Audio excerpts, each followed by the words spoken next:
来继续来看这个台中的雾峰有一个阿达雾旧街仔路，为着要来打造着老街气氛，特别来创一个200米长的红砖仔路，边仔就是菜市啊。日时有袂少的民众会去遐买菜。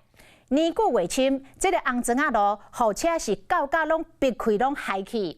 公所就用点仔架来补路，结果规个路面是遮铺遐凹，真无平，害袂少人去骑着跋倒，甚至阁有80外岁阿嬷摔一个脚骨断去，家属是真气愤，讲要争取国家赔偿。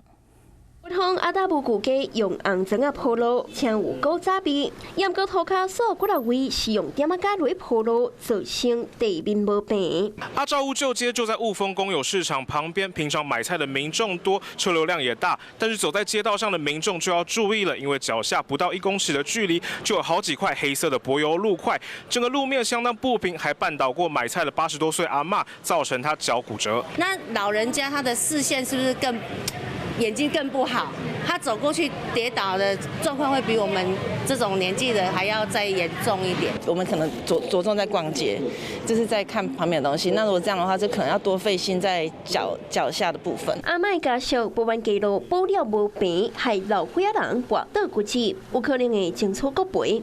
阿达雾旧街第2018年因为街路改善的计划，才用红砖仔来铺路，严格红砖仔地面要堪只互车辆安尼搞。长期落来，地势地面裂开，亲像是吊高共款。区公所解释，这是因为欠钢在一个红砖仔，才会改用点仔架来补。初期还有一些备料可以进行修补。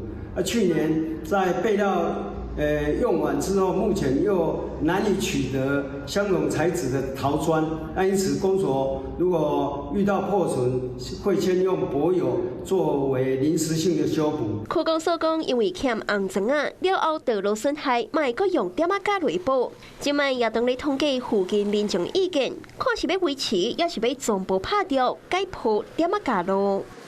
Hello， 我是陈雅玲。想要抢先掌握最及时的新闻资讯吗？赶快订阅、按赞、开启小铃铛，锁定华视新闻 YouTube 频道。